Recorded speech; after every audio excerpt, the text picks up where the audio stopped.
Bum-ba-dum-ba-dum-bum. Bum. Don't hit your desk. I'm just going to hold my hands like this the whole time. You should hold. Yeah, I think that's. Why not? Why not? Or I should just get a pillow here.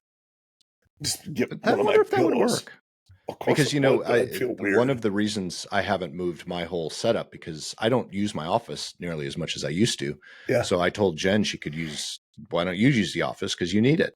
And I would just move when I work from home, work downstairs, or move the podcast stuff downstairs. Yeah. And she wants to start a podcast, so I'm like, okay, well, trying to do a dual person podcast up in my office doesn't work.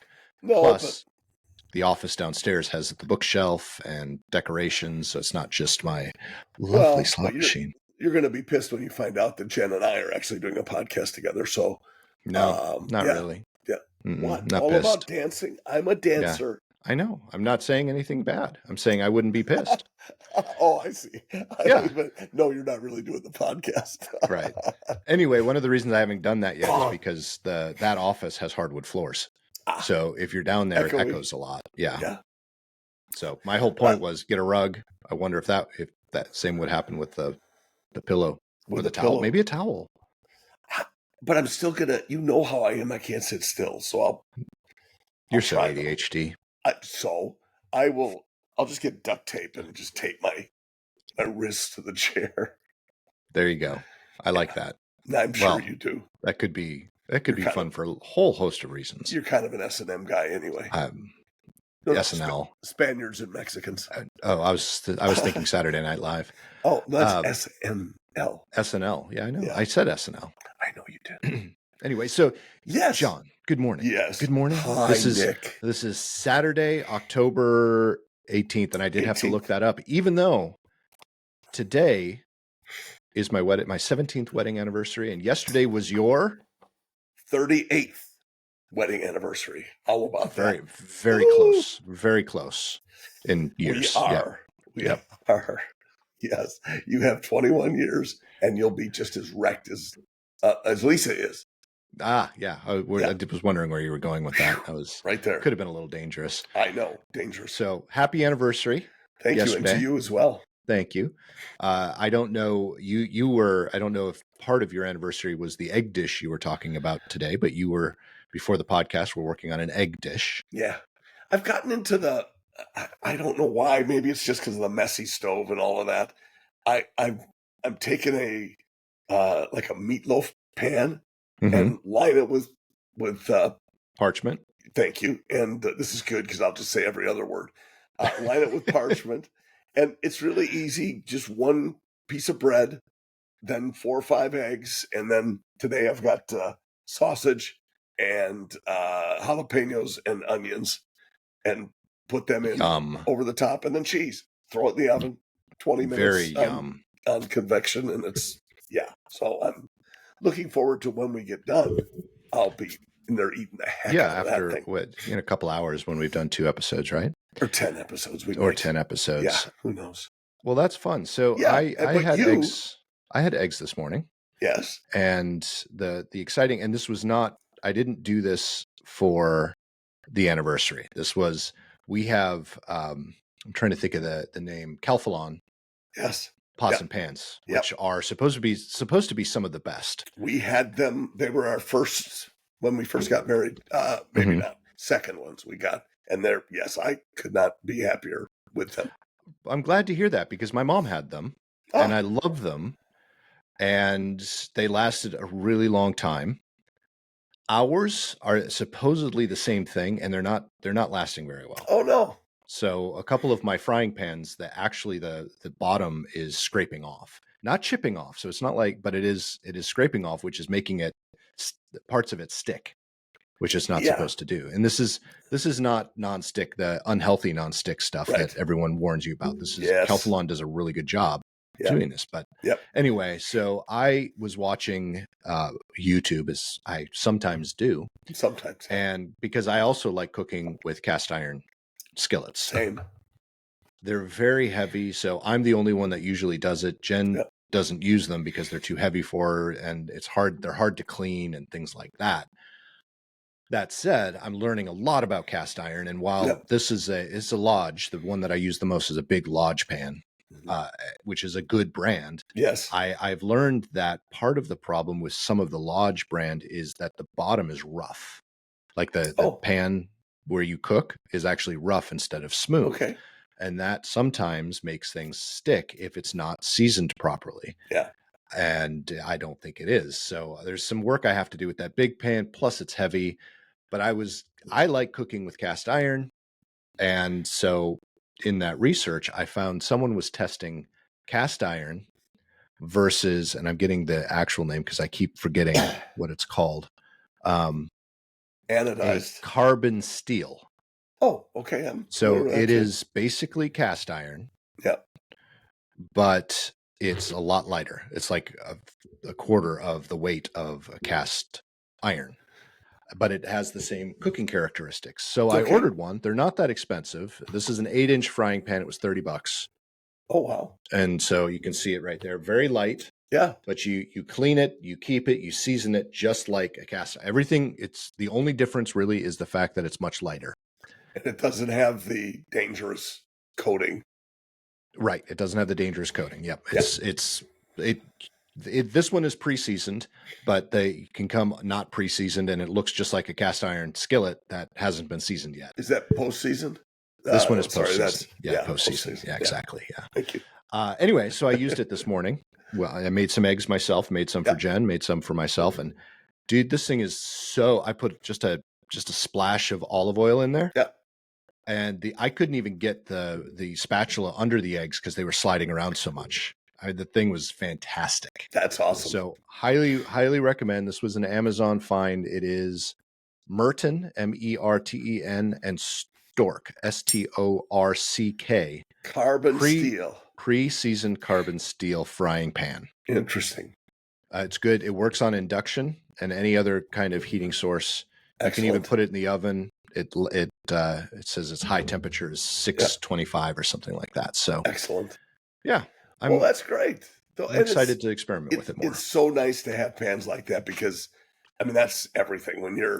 If you can do a quick saute and you don't have to, you're still going to have to deglaze the pan sometimes, like you will, depending upon what you have. But they take it so well that's a wonderful pan. Yes, and you clean it and everything the same way. You treat it just like a cast iron. We've gone mostly to stainless steel. Okay. We still have the big cast iron, which, like you said, I love. The stainless because we do have induction. Mm-hmm. Not that that's the only way to go, but as long as you get the heat right with stainless, and that's the challenge. Yeah, get the heat right before you put anything in it. There's a water test that you can do that will tell you when it's just right. Mm-hmm. It's still not a perfect science. What I like the best, though, is we've got a great kettle cleaner that, I mean, whatever gets stuck on it, I don't even care. I clean it up and it's done in seconds. So, and there's no seasoning maintenance and so on with the stainless. Yeah, that's still the only downside to this one is you do have to keep it seasoned, if you will. But once you do that, you get that down, that's easy. Oh, it's very easy. And this one should be easy to clean. It was easy to clean this morning. I just basically wiped it out. They say if you use it every day, you can just wipe it out. You don't even really need to clean it. Right. Awesome. And so I'm excited about it. I think it'll be kind of fun. And if it works well, we'll probably just redo the whole set because our Calphalon and just our pans, our big pan is still good, but the medium and the small they're toast. That's too bad. I also looked it up because I was like, this shouldn't happen. My mom used her Calphalons for years. Yeah, same. And they were always great. And I looked it up and I said, how often do you need to replace pots and pans? Yeah. And it said every 5 to 6 years. Really? Yeah. And then I said, how often do you need to change out Calphalon? 7 to 8 years. Well, we're at 9 or 10 now on them. So they've technically reached the end of their life cycle, but that's the other part that I like about cast iron and now this carbon steel. Yeah. They can be used for some cast iron pans have been around for hundreds of years. Yeah. Or 100 years at least, and they're still being used. Yeah. And that's true. And we had great, we were just fine with our Calphalon. I mean, Lisa's aunt, who had way more money than we did, said, "Oh, Calphalon's the only way to go." And so, okay, Oh well, yeah, and they're not cheap. no, they were not cheap. And we also got the pot rack because we had an island Yeah. at the time, and it was really cool. I mean, when that was a thing, but hanging them from the ceiling, Mhm. and they're heavy too. So we had Yeah. to, make sure you hit studs and all of that. But it was, we had 13 piece with lids Yep. and everything, something like that. And it was awesome. But Yeah. yeah, at some point we I moved honestly on. love them. Yeah. They've been great. They're just now they're old. Yeah. Just like We me. moved on at some point, and I don't know why, but yeah, you do. That's all right. Probably a move. I mean, I could see. Absolutely. Yeah, like Yep. we've done a few of those. So Just a couple. just a couple. I don't know if I know I've talked to you about it, but I don't know if that was on the podcast or just another time. But this is actually the longest we've ever lived in one house. Both Jen and how I. many years? We have been here 8 years. Okay. We're on our 9th year. Yeah, Cool. it's the longest I have ever lived in one house. Ever. Well, I mean, I'm talking about going all the way back to when I was a kid. Yeah. Well, and that's interesting when you grow up in a place. And so I was 17 or so in our house when I was growing up. But we were in our house in Wisconsin. The last one, we were 16. Yeah. And that was longer than Lisa had lived anywhere. So that was kind of cool. Yeah, but it is kind of neat. Yeah. I'm itching to move sometimes, but which is why we had the house on the market. One of the reasons. No, I'm kidding. But yeah, I don't remember where I was going with that. I know I was blowing my nose, and yes, I shut off the mic. John, so you're welcome, people. I had a cold the last episode we recorded, and now John has it, and it must have gone through the microphone. Yeah, obviously this is like smell-o-vision. Yeah, where we get cold-o-vision. Yeah, cold-o-vision. Yeah, exactly. Nicely done. Thanks. Likewise. So yes, what are you planning for your anniversary? Do you have big plans for this evening? We're gonna have Chinese food. Awesome. And are you going out for Chinese or bringing it in? Both. So I'm going to go out and get it because it's so much cheaper to go and get it than it is to, have it delivered. Well, yeah, but I mean, you don't eat at the restaurant. That was my other choice. The restaurants that we get our Chinese from, which they're really good Chinese restaurants. Yeah, you don't want to eat there. We have one right next to our church, the campus that Lisa and I go to is in a strip mall. I think I've told you that before. Right next to it is a Chinese restaurant. Nice. And let's just say we share not only the front facing, but around the back too, where all the dumpsters are and everything. And oh my gosh, I won't even tell you how bad it gets, but it gets bad. And we regularly have vultures and just everywhere out in the back. And it's like, wow, I think we'll just use the front door. Food, some people like it, but they've been closed down a few times for violations. Yeah. Okay. We haven't had Chinese food, not from there. So we'll stay away. There was one when I was living in St. Louis. I lived in Lafayette Square, if anyone knows where that is. Yeah. It's a beautiful part of town, very historic, a lot of skinny, narrow mansions. Okay. That's that neighborhood, but some of them have been turned into apartments, which is where I lived. And it wasn't always, it's still not the greatest part of town because it is downtown St. Louis, but it was never, back when I lived there, it was much worse than it is now. Okay. So I say that because there was a Chinese restaurant in the neighborhood, and it's a true, not on the main strip. It's an old building. You walk in, that building looks like it's falling down. The second floor windows are all boarded up, and you walk in. There aren't any tables. There's bulletproof glass. John, It was the best Chinese I have ever had. Nice. We would always go, and it was cheapest Chinese I've ever had. Yes. Even back then, it was cheap. And as soon as the neighborhood started getting gentrified, the owner said, "I'm closing." Wow. The whole reason he opened his restaurant, and this is the best part, because they had a write-up, and they even framed it on the wall in the restaurant. The whole reason this this man opened this Chinese restaurant was to serve under what's that Underserved, underserved neighborhood, because yeah. this neighborhood borders the projects Okay. in St. Louis, and it still does, but they're nice projects now, very nice projects. Wow. Yeah, so that's the whole reason he always kept his food cheap. He did Wow. it for the underserved population, but Interesting. everyone came.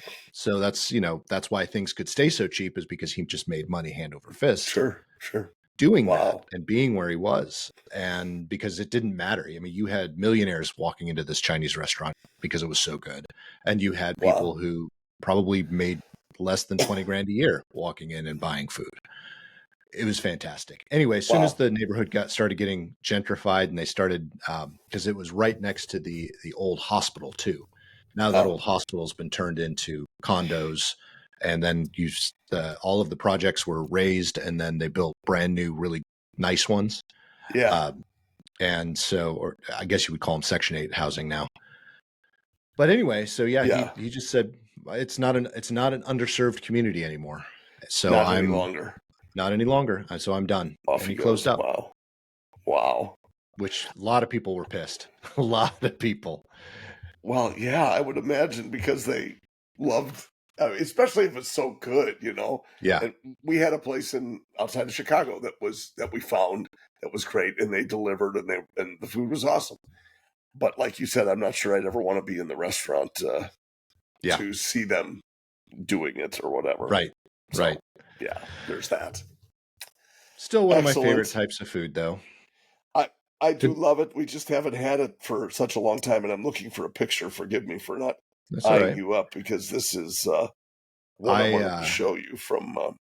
No, that's not it. That's not a meatloaf, which was meatloaf. Oh, damn your good. eggs thing. No, look at No. Oh, is that bacon wrapped meatloaf? nope. What is It's that? ketchup on the top. Oh, okay. It's Ina Garten's, and it Mm. starts with onion. Oh my! And it's like Yeah. 2 I onions. It's just amazing. I think I Ina. have that recipe in one of I got a whole Oh bunch of cookbooks from my mom after she passed, and I yeah, have a bunch of Ina Gardner. Um, yeah, amazing. That's what I wanted to show you. This is us at a sushi a place. sushi recipe. Yeah, Nice. they serve it on a boat. I love that. It was like awesome. It was not crazy expensive either, but man, was it good. And you're Finding a still good is alive, so yeah. you So obviously it was Chinese good. restaurant, sushi restaurant. When you find good ones of those, hold Hmm. them close, man. Yep. Yep. Yeah.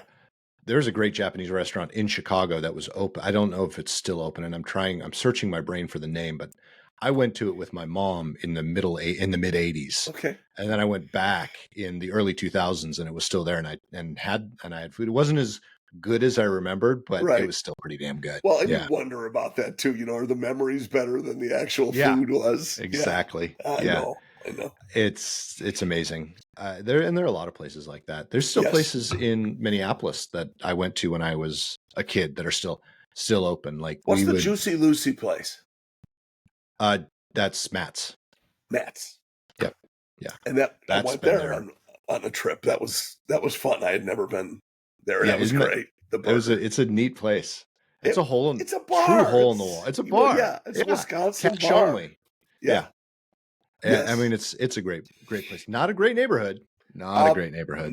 No, it wasn't bad though. I mean, it was No, well, you know, residential. it's only 4 blocks from the his name just completely leapt out of my brain. Oh. Um, George Floyd. Oh, okay. It's on I the didn't know same that. street as where that happened. Got it. You can actually stand out front of Matt's and look and see the storefronts and the monument that was erected for him. Interesting. So not a great, not used. It's gone back and forth. Great part of the town, not I so may have great. been there before that, as I recall. But, Okay, but maybe. it's, Yeah, you it's probably very wouldn't. residential, and that's the reason I probably wasn't.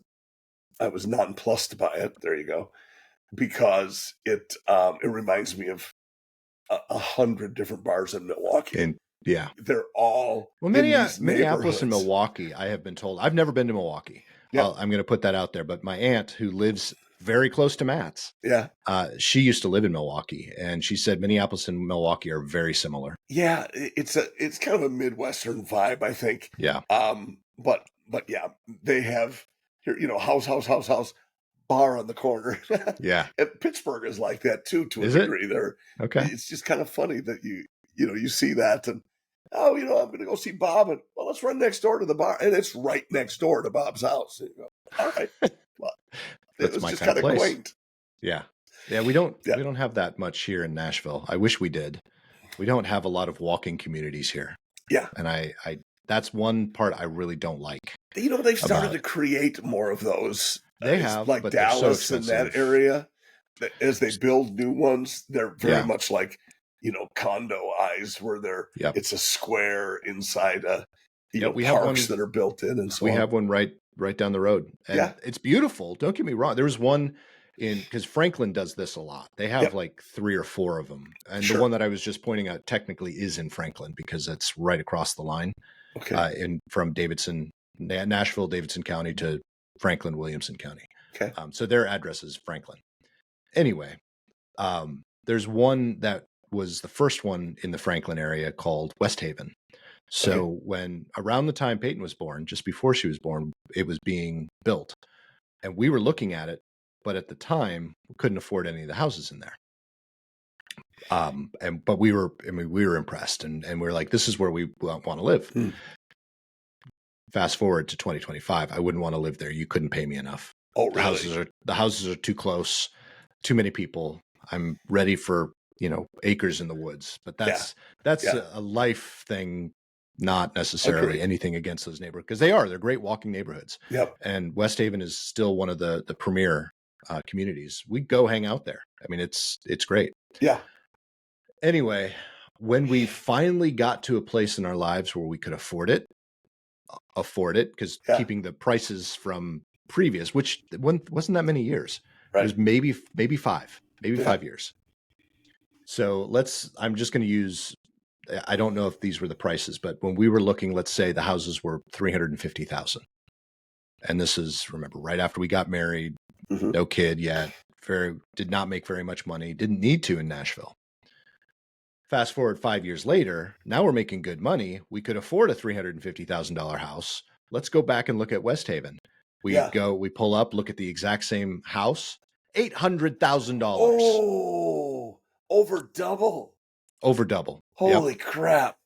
Now, the neighborhood that I was just talking about that's right over here, it's called Stevens Valley. And it is as far as from downtown Franklin as you can possibly get. And West Haven is right next to downtown. Okay. So you've been downtown, and I passed West Haven to go to work every day. So Stevens Valley, same housing setup, same idea. They're in the process of building the actual town square, the community, which that one ironically is going to be in Davidson County. So the town square is going to be Bellevue. The neighborhoods are Franklin. Interesting. Anyway, that's neither here nor there. So just out of curiosity, when we were living in this house and they started building Stevens Valley, I looked it up. Cheapest house. Mind you, this is before anyone lived there. This is when they were just building the houses. Cheapest one, $1.1 million. What? Yep. They've built some condos between our house and where they're building the town square. So the condos are technically in Davidson County. Yeah. We looked at them right as they were building, and this was before we wanted to move. I wish we would have wanted to move then because we could have afforded it, but the condos themselves started at $500,000. Now you can't, and those were tall and skinnies, so they're multiple floors, actual townhouses or whatever. Townhomes. Yeah. Now they're building condos, like apartment condos. Those are a 2-bedroom condo that's about 1,200 square feet. Yeah. $800,000. Oh, apparently people are paying it. They're probably paying cash. Yeah. I've met some people that live in Stevens Valley, and almost all the ones I've met are not from Nashville. Wow. They all came, like one guy works for Procter and Gamble. Yeah. And had just moved down here for something. A lot of healthcare people in that community. So wow. Yep. Yeah, it's it's amazing how it changes. The place, coincidentally, where we had dinner last night, called Welland Park. It's Hmm. 5 or 6 miles from us, maybe 7, and it's a planned community. They have and it's I don't think they have any, at least not in the main area. They have no single family homes. It's all Okay. condos and apartments, Hmm. and then it's surrounded by 8 restaurants probably. Nice. And then they built in this town park, and they've got a stage and a place for uh, uh, like receptions and things like that. Hmm. So it's a neat area. But it was just quaint last night. We're having dinner, look out the big glass windows, and there is like a little park there. Probably 20 kids between 15 and 20 playing soccer out of this little grassy area. They're just having fun and it was such a nice. I'm wondering if they pay them to come out there so it I looks like was, what a fun. you and Yeah, I are thinking the yeah. same It's thing. George It's like Soros is paying. how did you get teenagers to get outside and do I stuff? know That's crazy. it was hilarious, and you go, "This is a paid ad." I can tell, but yeah, it was kind of cool just to see that in that whole downtown area. People are walking, and there are, I don't know, there's still a whole bunch to be built, but they have at least 20 condo buildings that are, I mean, Wow. I don't know how many in each, but yeah, I'm sure they start at 5 and go up from there. It's just, okay, I don't mind coming in here and we can enjoy this, but we're going to drive home. Thanks after we're done. Yeah. Yeah, because I mean, it's quaint. As you said, you can walk around and people have dogs and they take them around the community, but if you're not going to be all in for that, if you don't want a little space, maybe hang by your own pool and that sort of thing, then it's fine. But otherwise, it's a different time of life, as you said. When you're Yeah. younger, maybe great. That's fine. And we were in apartments like that when we were younger. Oh, sure. Yeah. I mean, I enjoy town squares. I enjoy coffee shops. I enjoy good restaurants. But I'm like you. If I had unlimited funds, let's put it this way: if I had unlimited funds, I would have a historic loft apartment downtown in a city of my choice, whether it's still here in Nashville or some other city, New York. Let's just say New York City or something like that. Yep. That would be great. But I would want to be able to get away to my farm or a cabin on a lake where no one else. I would probably spend more time there, but I know that being there, I would Yeah. still have an itch once in a while to have city life and see people and do stuff. You're I like just want to Bernie get rid of it. Sanders. You're just Bernie Sanders. You need 4 I would. houses. No, I just need 2. I think he has 5 though. Whatever. Seriously, He that's has at least probably 4. the least out of everyone else. That's maybe true. Yeah. So again, Excellent. perfect world dream.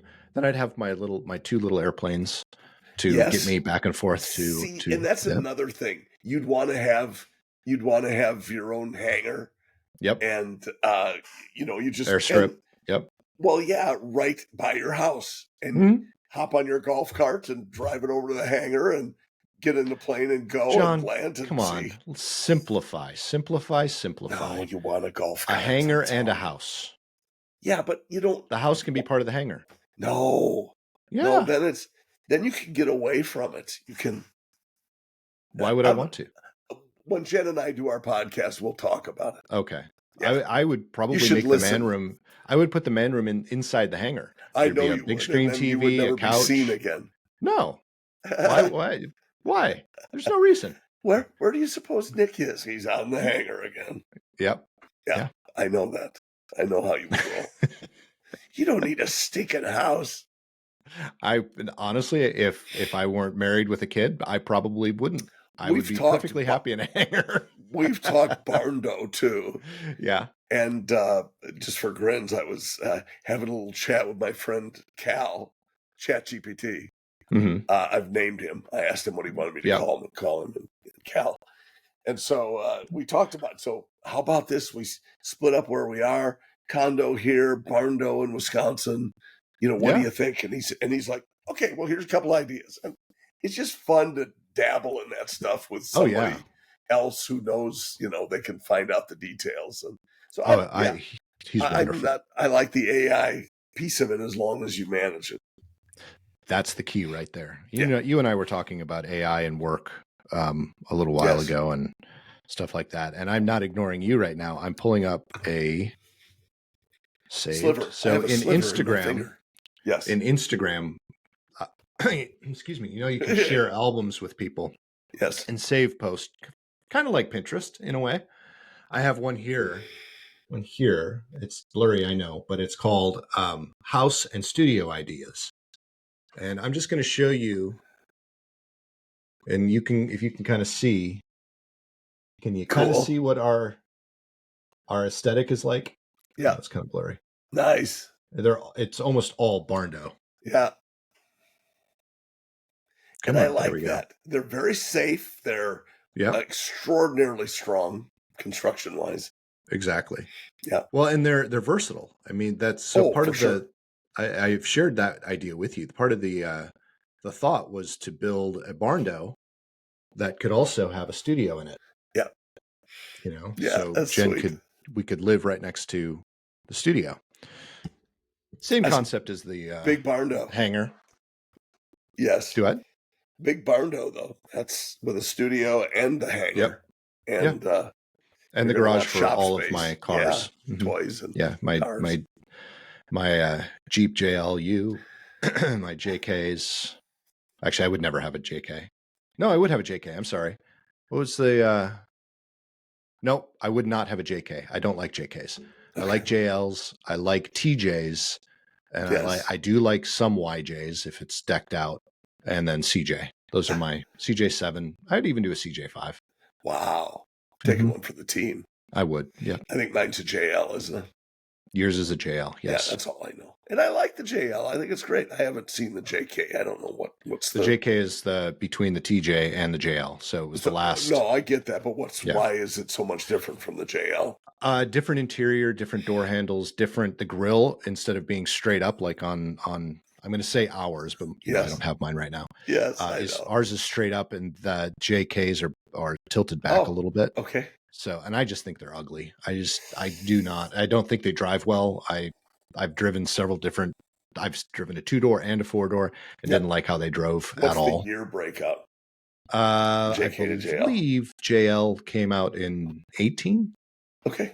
They usually start to do the switchover on the 7s. Okay. That's when, the TJ started in 97 and ended in 2008. Okay. And then, so the first JK was a 2009, I believe. So 9 to 18. Got it. Well, cool. Yeah. I'm learning all these things. I still haven't taken the doors off either. So, so interesting that I just saw a thing, because they did it's not a mid-cycle refresh, because they already did that which is when they brought out the new infotainment system and the grill now that I don't like, which is a little bit different than yours. But the one thing that they did for the 26s is now you don't have to unscrew anything to get the doors off. So right now you have to go to your hinges and you have to unscrew the hinges. Then you have to go in and unscrew the door stay. Okay. The thing that makes it not swing all the way open. I don't have to. Because you don't have to if you don't take off the doors, right? Exactly. Yeah. But if you were to, yes. So there's hypothetically there are 3 screws that you have to take off before you can even take the door off the hinges. Okay. The new ones, the 26s, they'll just pop right off, and the door stay where you would have to usually undrill or drill out the bolt. You don't have to do that anymore. It's a cotter pin. So you just pull the pin and then pop it off. So it takes 10 seconds to get your door off.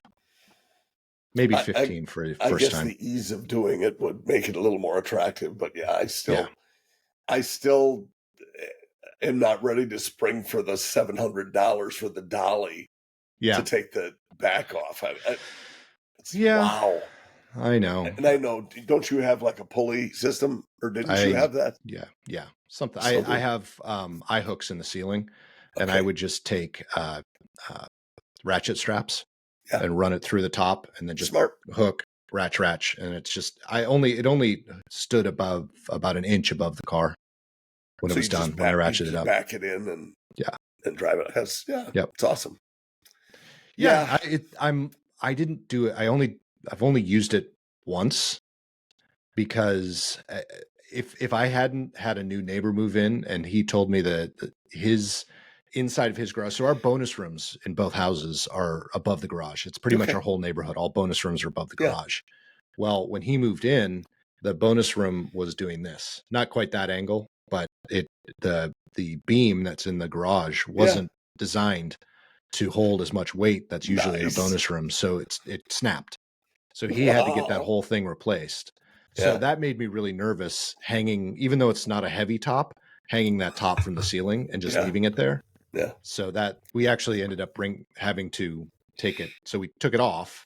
We used it to take it off and put it on, but we would lift it to get it up there. Okay. So we could do it. And which we dropped it once, which was not good. Oh yeah, that's less than good. Yeah. Didn't break anything. It just left a little scratch in the fiberglass, but yeah. Well, you know that mine is heavier because of the convertible thing, but you couldn't lift yours. That would be really bad in your garage. That would you have to get a dolly. I would get a dolly. I'm sure I could lift it. I've got the trusses in the garage, so they'll lift anything. It's a solid. Well, the nice thing about yours, which I'm still not convinced I'd ever want the one touch top that you have. Yeah. But I am fascinated by it because you hit it, it goes all the way back. Yeah. Which the Freedom tops don't do that. Yeah. Then you can take the windows out. So you can take the doors and the windows out and you could still leave your top. And it's mostly just air at that point. Yeah. The only thing I think that would suck about not having the whole top off is the fact that the back window's on. Is that's accurate? True. Yes, if you could just take off the back window, then why would you ever need to take the whole top off? I don't know why I need to take any of that stuff off, frankly. I got the top. There's some people that never do. I can roll the windows down and put the top back. Okay. Yeah, I used to do that too. That's pretty good. It just depends on where you are and what you're doing. That's right. And what you want to do. And then it gets hotter in a Mad Dog in the summer. And you go, okay, let's put the top back on and roll the windows up and power up the air. There's a guy that I watch on YouTube that has a JK, and poor guy, I know, but he actually lives in Florida. The last one I watched was they were overlanding Land Between the Lakes here in in Tennessee and Kentucky. Cool. And he talked about his configurations. He says, I have my camping configuration, I have my winter configuration, and I have my summer configuration. All right. To do this trip, I had to do my camping configuration, which means so in his summer, which in Florida, it's pretty much always summer. So he has in his garage, he has a couple of racks, one to hold his rooftop tent, one to hold his top, one to hold the doors. And he is topless whenever he's home, and it's not his daily driver. Put that caveat on it. But I mean, it's always topless, which is how I would keep my Jeep if I had one that was a second car. Sure. It would be topless 60% of the time. Okay. Because we do have winter here in Nashville. I've heard that. But yeah, I would do the same thing. Put the top on, put the rooftop tent on, then it's your overlanding configuration. And it's smart. That makes perfect sense to me. It's funny, and you and I have talked for eons about, tents and I still need to look at my watch later in YouTube is a truck bed camper. Yeah. That it unlike any other, and it's tiny. And so I'm sure it flexes and all of that. And I looked at a different one that a guy built. And it's got, the slide out kitchen. It's got like a bathroom in the front with a curtain that pulls around. That's all outdoors, but it's tiny, and he builds them for, what did he say? Like 10 grand or something. Oh, wow. Yeah. And it's a, single axle, nothing special sort of a thing, but set up to put a tent over the top, Okay. And with all the hardware stuff built in. So I just sent you a YouTube video. Okay. And it is, you're opening it. I It just got is it. I didn't open it okay. yet. I can though. It's a $5,000 That's the one. overlay. Is it? That's the one I was just talking about. I just watched it. It's hilarious. Yeah, Yes. $5,000, starting at $5,000, Well, and yeah, but he said, it has a bathroom, guys. well, in here, let's show if I can get it sideways here. That the part around the front is where the arrow That's is. That's the yep, bathroom. yep. But I mean, slide out it's kitchen, slide functional. out. The other part is like a what do you call it? It's like a fire pit. Fire pit. Yeah, Yeah. So it's and then that's so so it's funny. a We saw rooftop that. tent. The one that he has on there Yeah. is a pop up, but later on in the video they also show you can put bigger ones in that fold out. Right. But it's a Right. rooftop tent platform. I mean, it's perfect. If that's what you like, here's the only problem I'd have. If you're camping in the wilderness, that's great. And the tanks aren't big, so you could do a long weekend or something like that. But if you're in like a park of some sort, Yeah, and you you're want gonna a have 10 solid people, wall. oh my gosh, dude. Yeah. Yeah, you'll Or hear everything, and everything can be heard. and we've kind of talked about this a little bit before, but my biggest thing is I like to be out in nature. I would prefer a rooftop tent in that situation, just like what John was showing, Yeah. that video, or some other type of rig that's similar so to that, funny. or even a teardrop. I would not mind a teardrop, but that's for camping. If I want to go take trips, one of the other things that's really appealing to me are the what is it called? Where you go to wineries. You can go to wineries, breweries, farms, harvest hosts. I would love to do harvest host touring, but they have a rule with harvest hosts is you have to have 4 solid walls. Okay. Have to have a self-contained bathroom, and have to have a self-contained kitchen. Not a slide-out kitchen. It has to be inside. Okay. So those are their main rules. Yeah. Now you can have a 4 solid walls with a pop-up, so you can do like a one of the flat ones. Like if you have one of those A-frame ones that go, yeah, you can have one of those, but as long as you have a self-contained bathroom and a self-contained kitchen.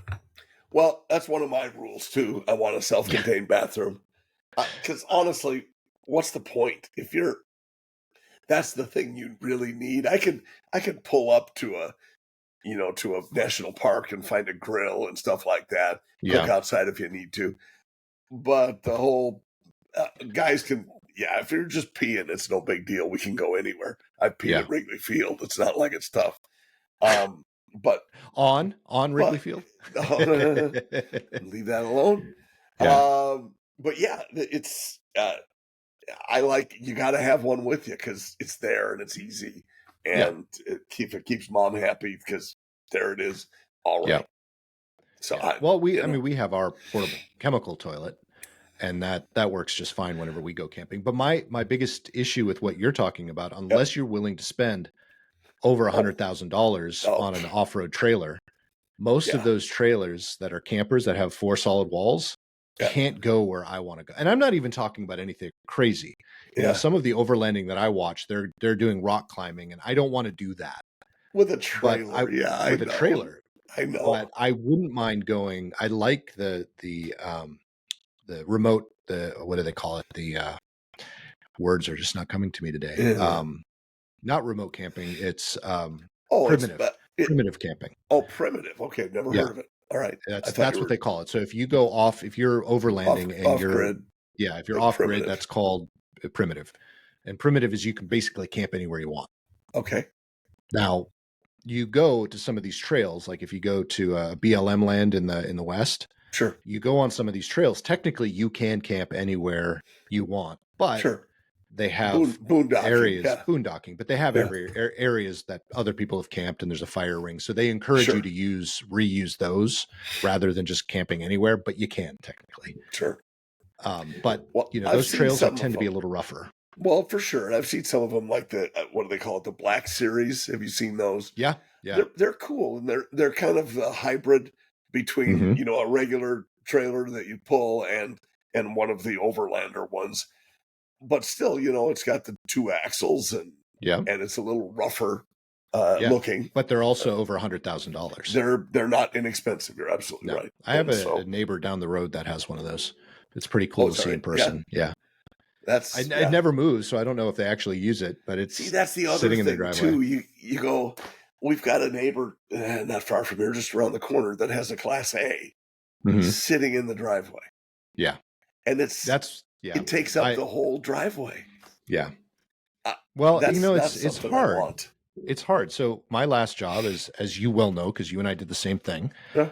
I would not have to necessarily stay in one specific area. Yeah.